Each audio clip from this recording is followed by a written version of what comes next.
Welcome to another episode of Mike's Money Picks. Today on the podcast, we're going to be breaking down this week's LIV golf event, LIV Valderrama. We're going to be profiling the course itself and what type of golf should succeed here at Valderrama. And then we're going to be breaking down some golfers that should be in your DFS lineups and on your betting cards for this week's LIV golf event.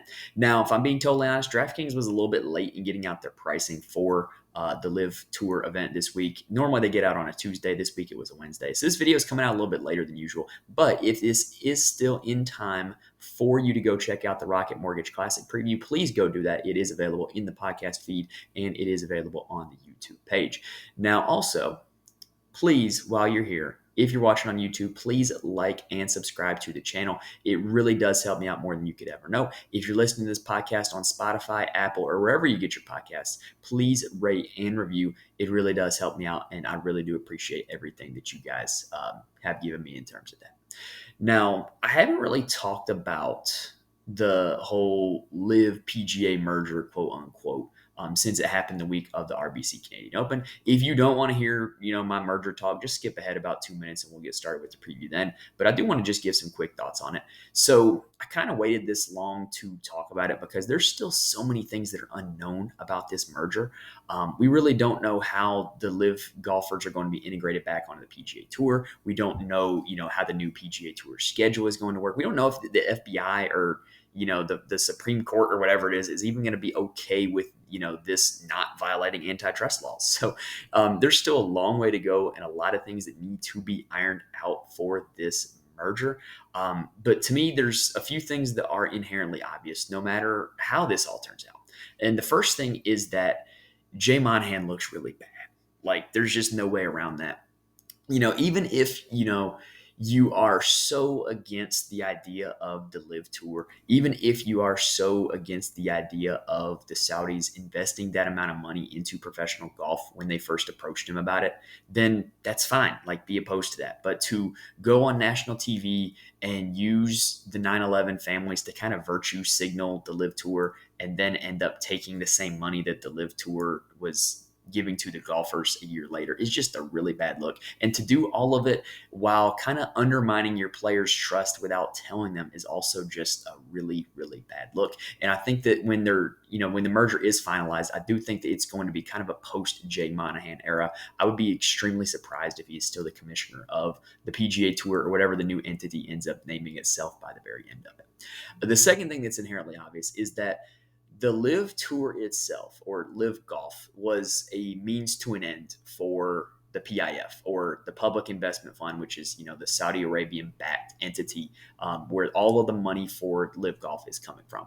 The PIF basically, at the end of the day, wanted influence in professional golf, and they did not mind if it was just to own a few events on the PGA Tour or to found their new league, which they did with LIV. But, at the end of the day, they kind of ended up buying the entire PGA Tour. It's kind of incredible how it all turned out.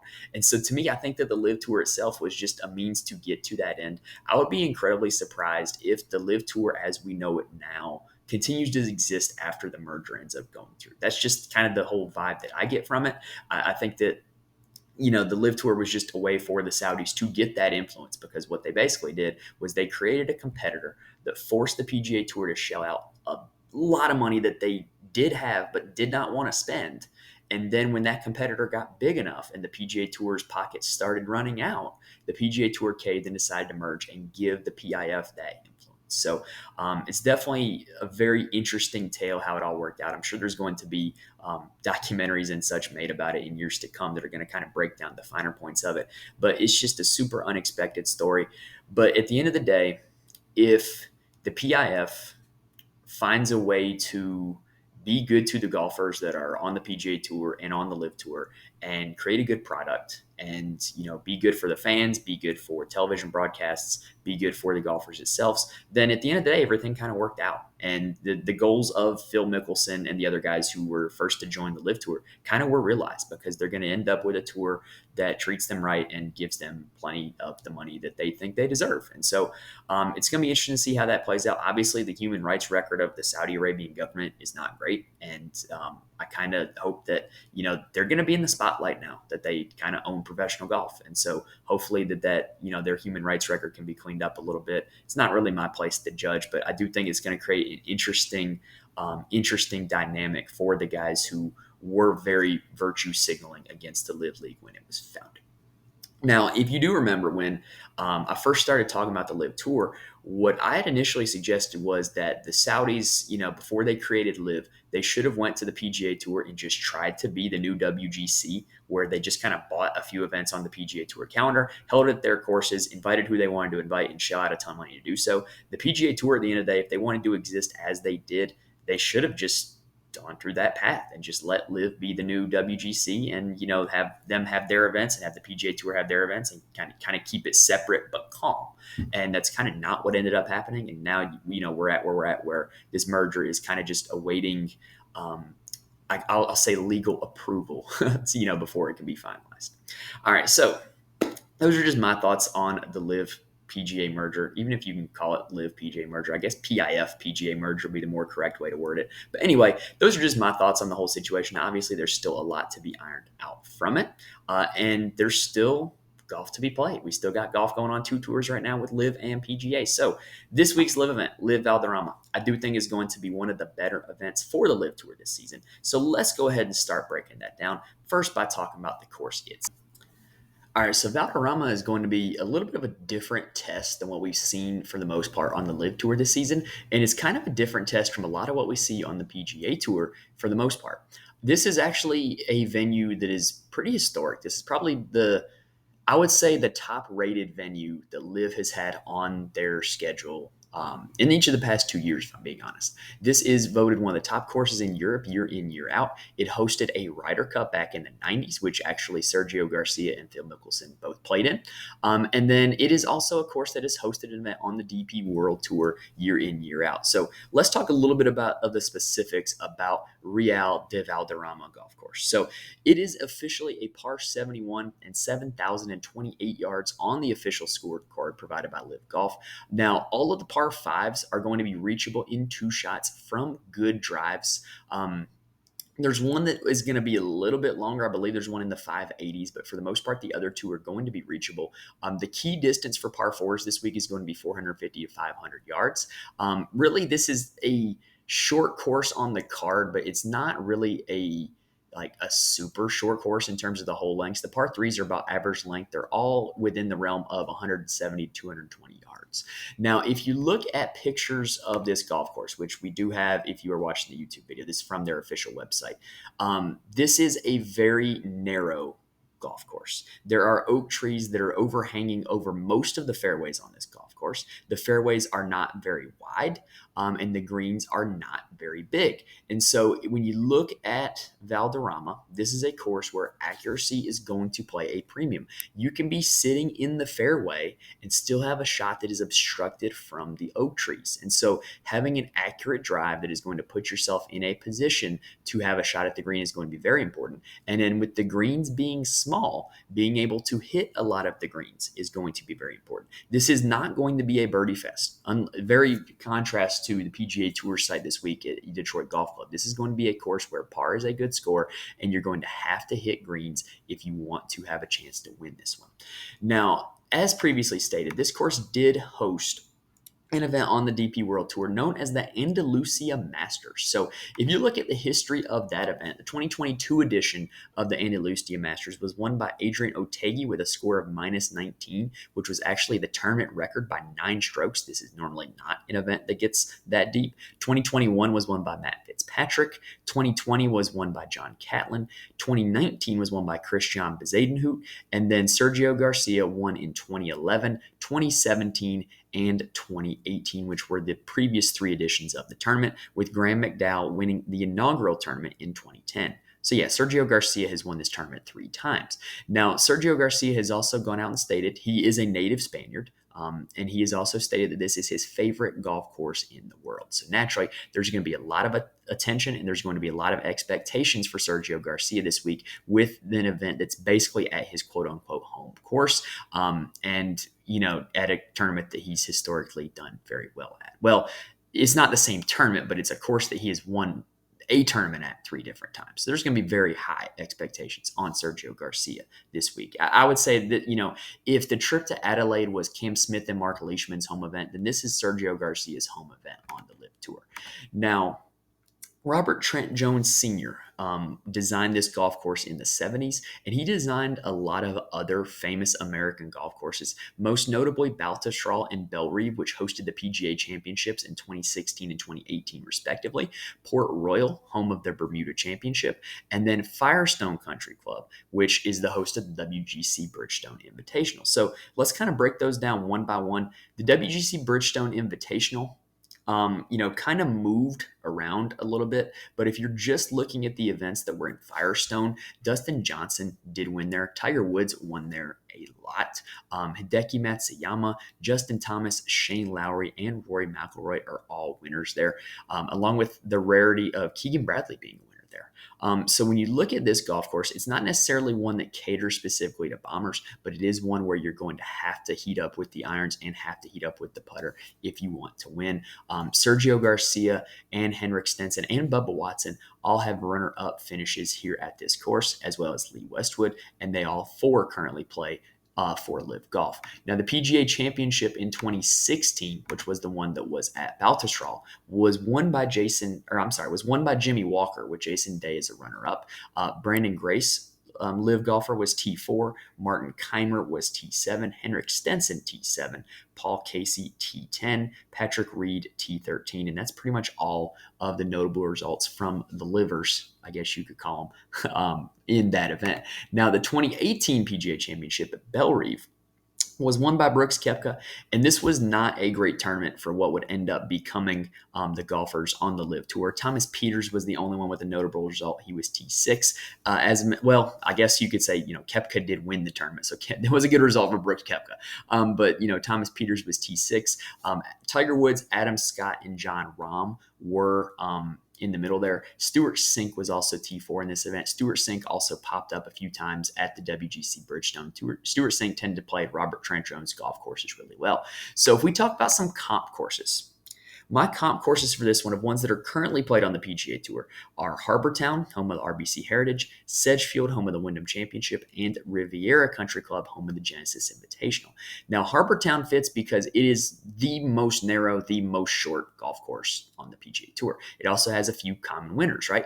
Matthew Fitzpatrick won the Andalusia Masters, whereas the only site that Matthew Fitzpatrick has won in the continental United States, well, he's won at the Country Club, obviously the U.S. Open, and then he won this year at Harbour Town. So it's a golf course that fits Matt Fitzpatrick's skill set for both of them, then I think we can use that as a comp. Sedgefield is another short golf course that should feature some crossover, very narrow, another one where you can end up with the trees blocking out your shot, and another one where green and regulation percentage is very, correlated to victory. And then Riviera is another one that I just think that when you look at the overall visuals of Valderrama and you kind of look at some of the angles that you have to play, that's kind of very Riviera-esque. And there are some LIV guys that have had a lot of success at Riviera. Now, I'm going to look at the custom model on rickrungood.com. We can kind of look at some of these comp courses on there. If you look at the 48 golfers in the LIV field, in terms of strokes gained at Riviera, the top 5 is the top 5 is Dustin Johnson, then Phil Mickelson is second, Mito Pereira third, Bubba Watson fourth, Paul Casey fifth, with Joaquin Niemann, who does boast a win at Riviera, coming in sixth. Now at Harbour Town, Brooks Koepka checked in at number 1 with Joaquin Niemann 2, Bryson DeChambeau 3. That one was a little bit surprising to me. Abraham Answer 4 and Mito Pereira 5. Brandon Grace was a winner at Harbour Town. And then Harold Varner III, not a great track record at Harbour Town, but he was in the final grouping in the 2022 edition of that tournament. Sedgefield, you have Kevin Na with number 1, Sergio Garcia number 2. He was a winner at Sedgefield. Patrick Reed number 3, also a winner. Mark Leishman number 4, Cam Smith number 5.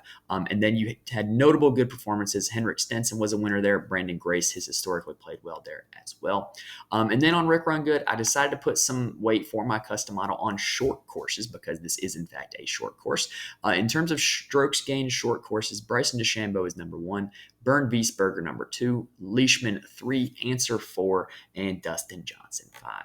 Now, because of the limited stats that we have on the LIV Tour, I did decide to go ahead and put an emphasis in this custom model on strokes gained total. More on that later. But in the custom model with those comp courses and with strokes gained total as an implication, Mito Pereira came out as my number 1 golfer, followed by Cameron Smith, Brandon Grace, Brooks Koepka, and Patrick Reed as my top 5. Really, the biggest value play I had was Anirban Lahiri coming in at number 10. I was expecting Sergio to come in very close to the top, and he kind of settled in a little bit there. He was number 8 in my custom model, so I'm kind of okay with how everything turned out. All right, so now let's switch our viewpoint to, instead of thinking about the course itself, let's talk about some golfers that should be in our DFS lineups and on our betting cards. So if you look here on rickrungood.com, like I've got on the YouTube screen, in terms of the last 36 rounds, looking at strokes gained totals, this is taking events from LIV Golf. This is also taking the majors that these guys played in. Brooks Koepka is the number 1 golfer on the LIV Tour in terms of strokes gained total. Cameron Smith coming in 2nd, Brandon Grace 3rd, Mito Pereira 4th, and Anirban Lahiri 5th. Now, notably, Scott Vincent checks in at number 8. Scott Vincent, I believe, is going to be the chalky value play in this tournament. He is only $6,700 on DraftKings, but he is playing some really good golf lately. That's kind of the best information I think you can get just straight from this sheet. I'm going to kind of look through now, look at the DraftKings pricing, and talk about some guys that we can go with. So at the top, when you make your DraftKings lineup this week, or if you are betting on this tournament, I think you kind of have to make your choice between the big 3, Brooks Koepka, Cam Smith, Dustin Johnson. So what I do like about Brooks Koepka is he does have a good history at those Robert Trent Jones courses, and he did surprisingly have a good history at Harbour Town. He's also playing really well as of late. You know, he won the PGA Championship, kind of slacked off a little bit with a T12 in LIV DC, and then kind of a disappointing T17 in the U.S. Open, where he kind of outwardly said that he did not like the golf course. And I think we should think about what we know about Brooks Koepka in his career so far. Brooks Koepka lives for major championships, right? So I don't think that the last major was necessarily the best setup for Brooks, in that LIV had an event 3 weeks before the U.S. Open was played. It wasn't really a true tune-up. It was really kind of a post-PGA Championship hangover for Brooks, where he really didn't have his best stuff at LIV DC and still came in T12. I think he's as safe a bet as anybody to come in the top 10 of this event here at Valderrama this week. And I do think that he is a pretty solid bet to win. I think that, thinking about where Brooks's mindset might be, which is always a difficult game to play, I do think he is going to try to be ramping up for the Open Championship, which is a major that he has not won. So I do think he is going to be giving it his absolute best effort here this week at Valderrama. Now, second on the board is Cam Smith. So Cam Smith, out of all the LIV guys, had the best finish at the U.S. Open with a 4th place finish. But this was kind of vintage Cam Smith. He was not great off the tee. He was very good with his irons, very dialed in, and was red hot with the putter, gaining over 7 strokes at the U.S. Open, and he actually also gained over 7 strokes with the putter at the PGA Championship. I do not think that this course sets up particularly well for Cam Smith. Cam Smith is a guy that, yes, he can get red hot with the irons. He can get red hot with the putter. But he can kind of spray the driver off the tee a little bit. He is not the most accurate with the driver in his hand. He's not really good with the driver in his hand. So I don't think this is a great setup for him, because if he continues to be wild with the driver, then he's just going to end up finding his way into some tree trouble. And I just really don't like that for Cam Smith. I don't think this is the best spot for him. I will probably be passing on Cam Smith this week. Now, Dustin Johnson has probably been the most up and down of all the top LIV guys. He, finally cashed in with a win at LIV Golf Tulsa back in May, and then followed it up with nearly a first-round leader at the PGA Championship, but faded over the weekend to a T55 finish.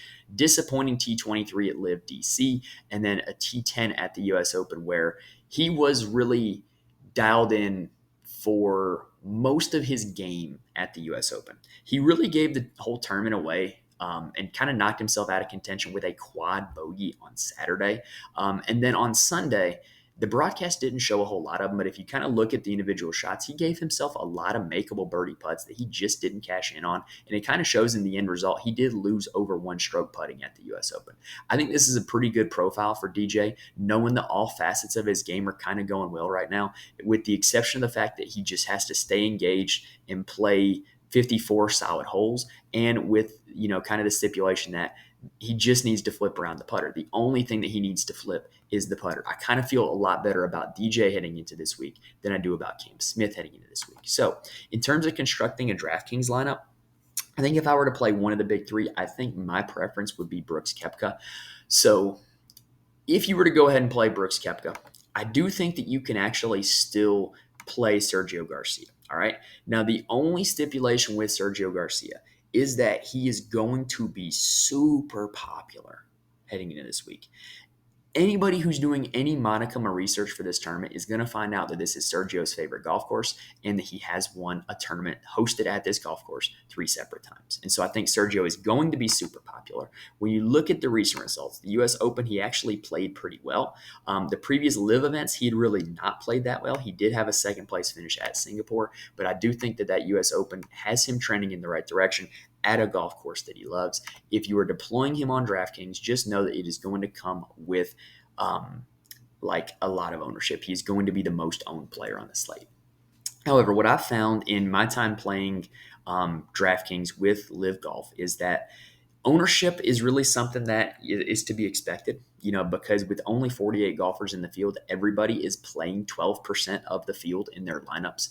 And so if you think about it that way, where the average ownership should be 12%, it's a little more palatable to kind of swallow, a 30% owned golfer in your lineup. But you definitely don't want to fill your lineup with all of them, if I'm being totally honest. What is most important with LIV, with it being a no-cut event, is finding guys who outperform their position in terms of their salary. So you really have to find the guys that in the 8K range can give you a top 10, in the 7K range can give you a top 15, in the 6K range can give you a top 20. Like just a top 20 out of the guys in that range is going to give you a shot at success in DraftKings when it comes to LIV Golf.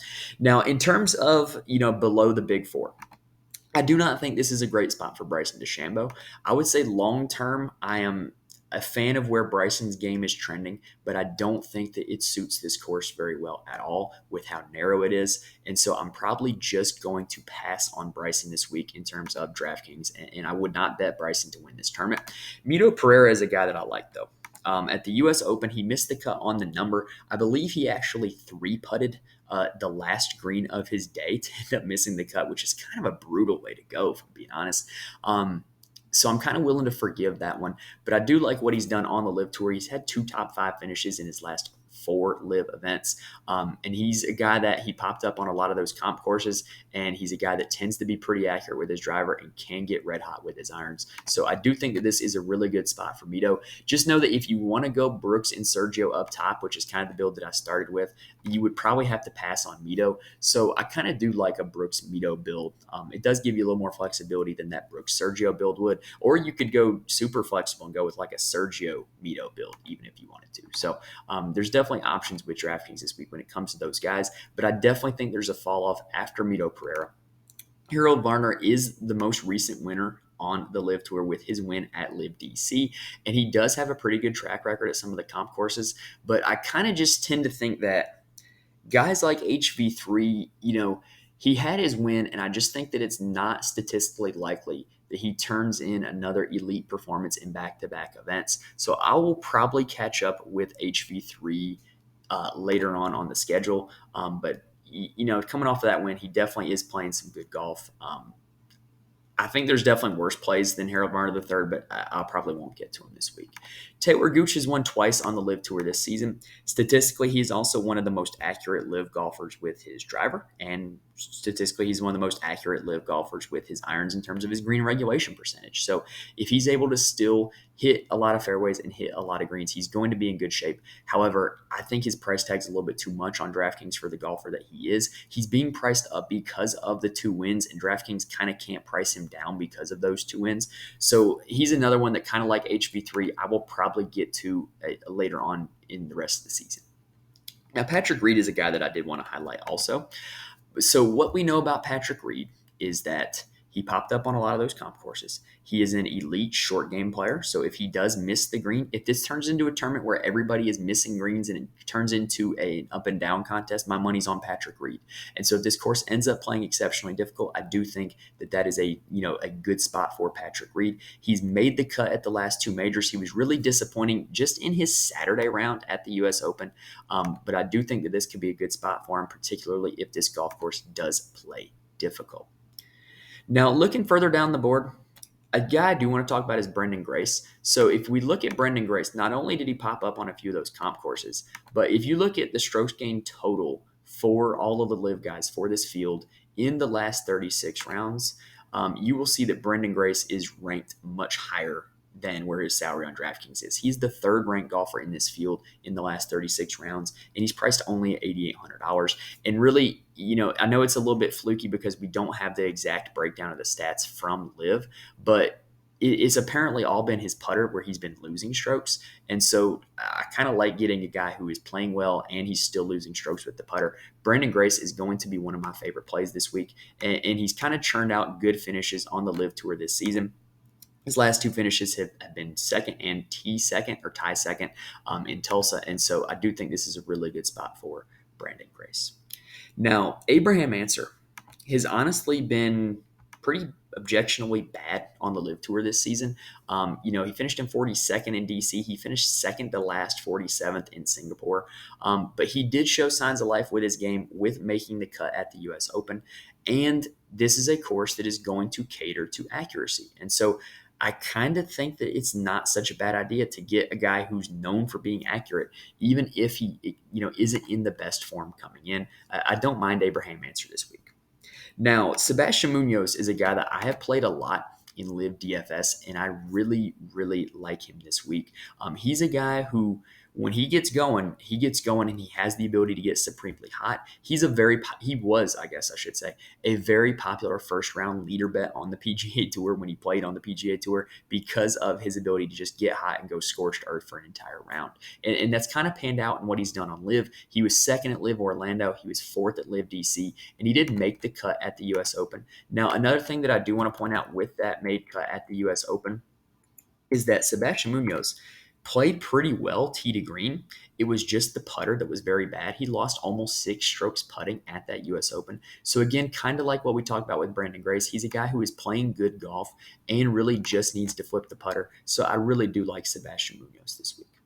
Now, Henrik Stenson and Paul Casey, as well as, I guess, Anirban Lahiri, those 3 guys in that little range are all 3 guys that popped up on the comp courses. Henrik Stenson statistically has been one of the most accurate golfers on LIV this season in terms of his fairways in regulation and his greens in regulation.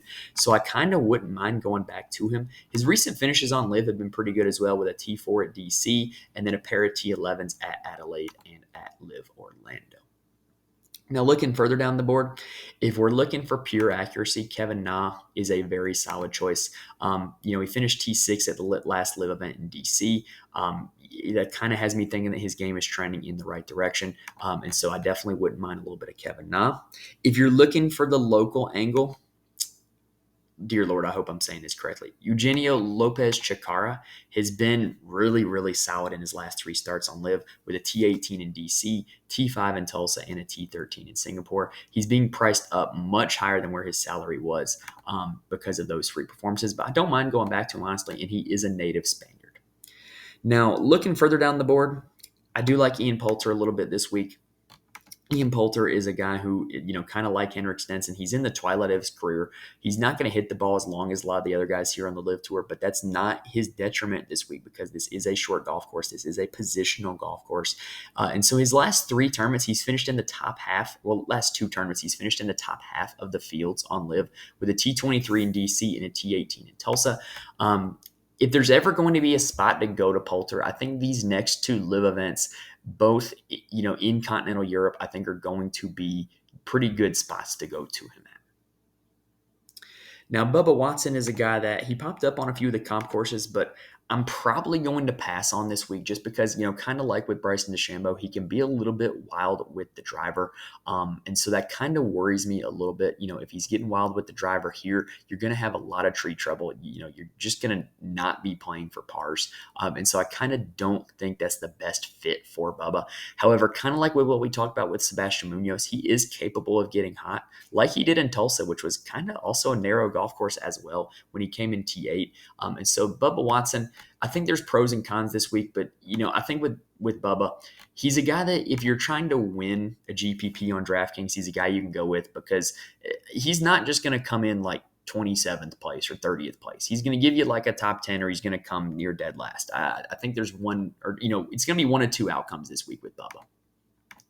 Now, looking further down the board, I think there are going to be two supremely popular value plays in the 6K range. The first one is going to be Scott Vincent, who is ranked 8th in the field in strokes gained total over his last 36 rounds. And when you look at what he's done, he's had some really, really good results recently. T18 in DC, T16 in Tulsa, T4 in Singapore. Like we talked about, he's routinely outperforming his salary, which is really what we want to see with the LIV Golf DFS. So Scott Vincent, he's going to be the most popular value play this week, no doubt about it. Now, another guy that I think is going to be popular as a value play this week is going to be David. It's spelled Puig, like Yasiel Puig, but I've seen this on the broadcast, and I'm pretty sure it's pronounced Puig. I think I did that right, David Puig. So anyway, he was really good in the last LIV event at DC. He came in T12, and he was really good at the U.S. Open with a T39 finish. Now, if we look at the breakdown of the strokes gained for David Puig, also keep in mind that he is a native Spaniard like Sergio Garcia. We can see that he really was not great around the greens or approaching the greens at the U.S. Open. He was elite with the putter, though. And so that it's kind of a shaky result knowing that he was elite with the putter and came in only T39 at the U.S. Open. But there's definitely worse names down here you could go with.